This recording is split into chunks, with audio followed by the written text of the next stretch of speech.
श्री गुरु श्री गोविंद पद मंगल हित धर ध्यान। मंगल श्री ब्रजराज धर जो पाऊं सन्मान, जो पाऊं सन्मान।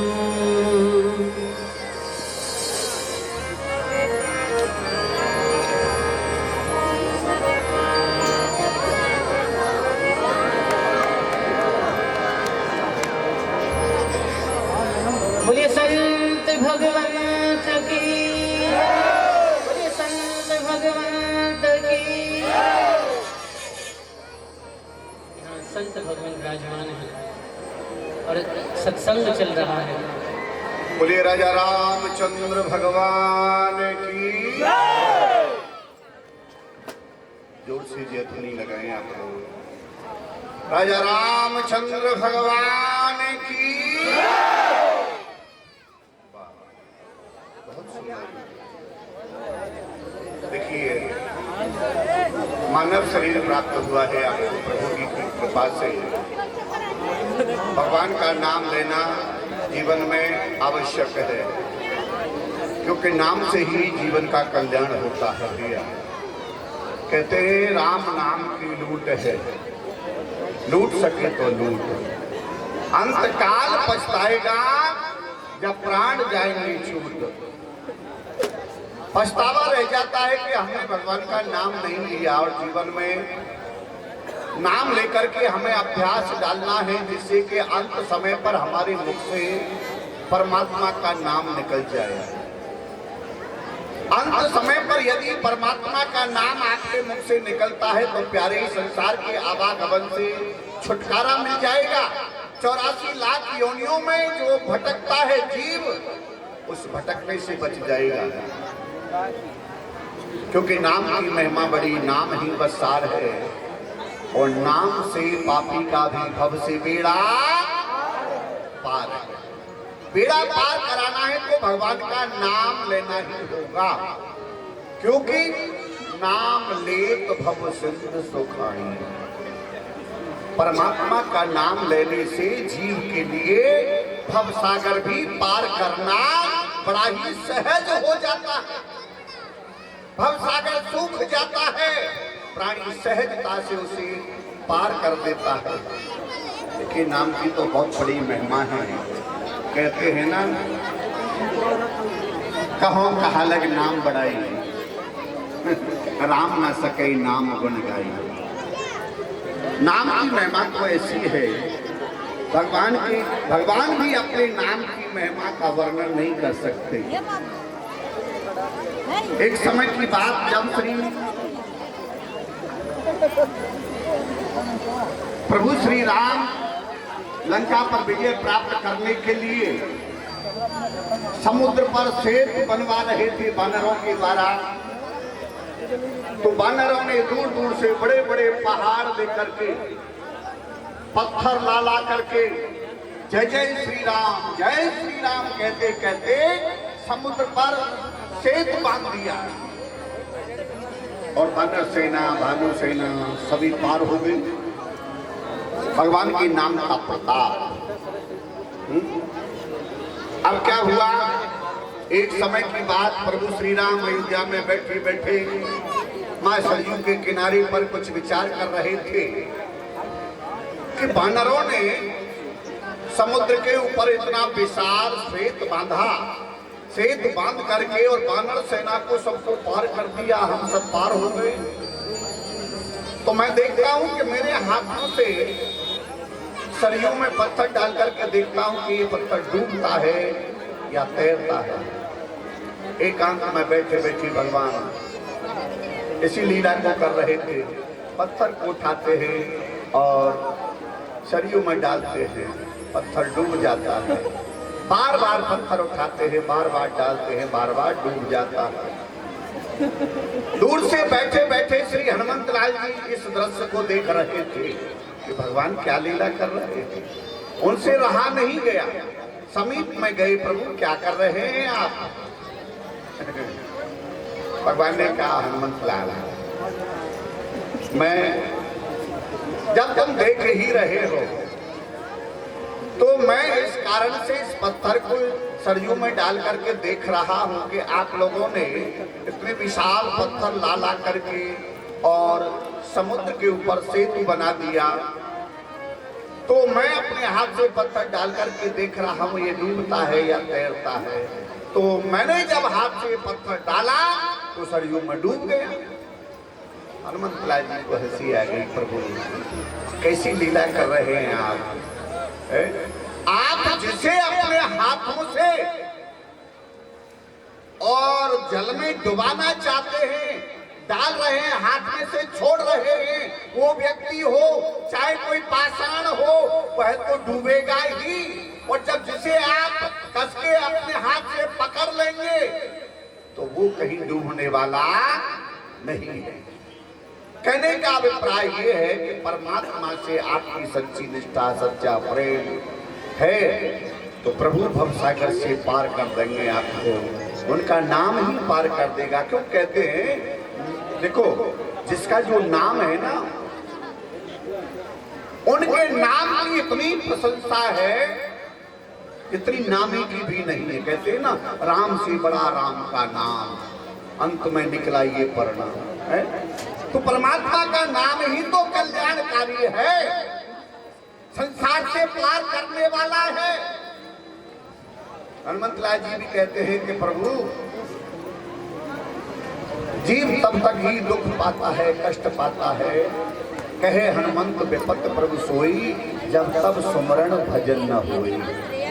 जब तक प्राणी आपका स्मरण नहीं करता है, भजन नहीं करता है, तब तक ही जीव के ऊपर आपत्ति विपत्तियां आती हैं, उसे घेर लेती हैं, जकड़ लेती हैं। और जब आपका नाम स्मरण करता है तो सारी आपत्ति विपत्ति दूर हो जाती है। तो ये नाम की महिमा है प्रभु के की। तो भगवान का नाम सबको लेना आवश्यक है भैया। बोलिए राजा रामचंद्र भगवान की। राम भजन कर मन, ओ मन रे, ओ मन रे, ओ मन रे।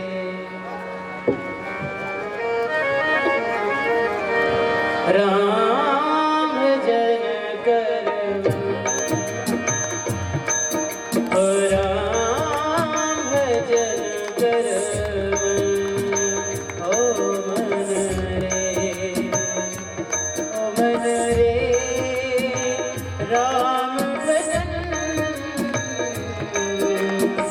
राम भजन कर मन, राम भजन कर मन, ओ मन रे, ओ मन रे। राम भजन, राम भजन कर,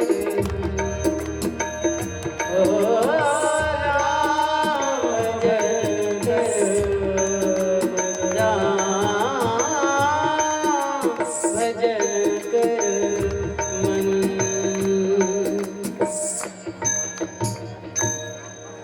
माता पिता की सेवा हो गई। गृहिणी कह रही है कि अभी समय है। तो हमारे इस नगर में हमने सुना है कि बड़े ही पहुंचे हुए संत पधारे और संत भगवान अपने श्री मुख से भगवान की कथा बड़ी ही सुंदर कहते हैं। तो आज हमारे पास समय भी है, तो क्यों ना चला जाए संत भगवान के श्री मुख से भगवान की कथा श्रवण की जाए। तो चलते हैं। और वैसे भी कहते हैं कि संतों का जो दर्शन है वो भगवान का दर्शन होता है। तो जब इतना बड़ा पुण्य हमें मिल रहा है कि स्वयं हमारे नगर में स्वयं संत चल करके हमें भगवान की कथा श्रवण कराने के लिए आए हैं, तो इस अवसर का तो हमें लाभ उठाना चाहिए। चलते हैं। जहाँ सत्संग हो रहा था वहीं पहुँचे। संत भगवान, मैं आपके श्री चरणों में प्रणाम करता हूं। आसन ग्रहण करो।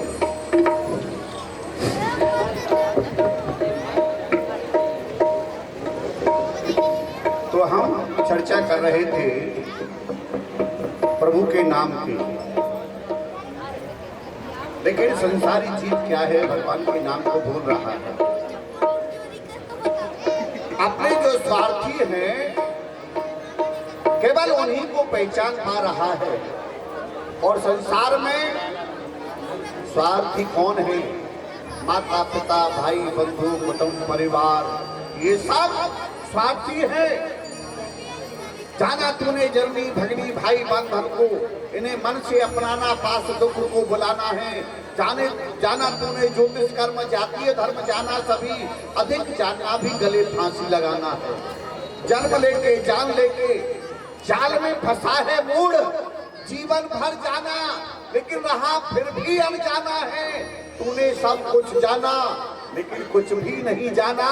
अरे जब उसे नहीं जाना जिसके पास तुझे जाना। जब परम पिता परमात्मा को ही नहीं पहचान पाया तो फिर किसे पहचानेगा? केवल स्वार्थियों को है। जब तक हम पैसा कमा रहे हैं, घर पर दे रहे हैं, तब तक हमारे माता पिता भाई बंधु सभी संगी साथी हैं, वरना कोई किसी का नहीं है। कह देते हैं चला जा, वैसे ही घूमता रहता है, न कमाता है न धमाता है। बताइए, ये है संसार, संशय रूपी संसार। अनेक संशयों से भरा हुआ संसार है। संसार की विचित्र दशा है। कोई तन दुखी, कोई मन दुखी, चिंता चित्त उदास। बताइए सब तरह से। लेकिन सुखी कौन है? जो भगवान का भजन करते हैं वही प्राणी संसार में सुखी हैं, बाकी और कोई सुखी नहीं है। तो मैं तो यहाँ तक कहता हूं कि भैया आप लोग सब स्वार्थी लोगों को छोड़ करके, सब झंझटों को छोड़ करके प्रभु का स्मरण किया करो। और देखो संतों का काम क्या है? भूले भटके जीवों को मार्गदर्शन कराना। संत परमार्थी होते हैं। कहते हैं ना, वृक्ष कबहु ना फल भके, नदी न संचय नीर, परमार्थ के कारण साधुर धरा शरीर। वृक्ष में जो फल लगते हैं वो वृक्ष फल उन्हें ग्रहण नहीं करता है। उन फलों को वृक्ष ग्रहण नहीं करता है, अपितु दूसरे के लिए ही उसे प्राप्त कराता है, उसे ग्रहण कराता है। कैसे खाओ? नदी न संचय नीर, नदी में जो नीर एकत्रित होता है उसे नदी ग्रहण नहीं करती है, दूसरे के लिए ही संचय करती है। इसी कारण से ही परमार्थ के कारण साधु धरा शरीर। हम तो परमार्थी हैं भैया, और संत तो भगवंत से मिलाने वाले, भूले भटके जीवों को मार्गदर्शन कराने वाले। अब आप माने चाहे न माने, ये आपकी इच्छा है, हरी इच्छा है। सत्य भगवान, आपके श्री चरणों में एक निवेदन है। कहो भक्तराज। आप भगवान की कथा श्रवण करा रहे हैं।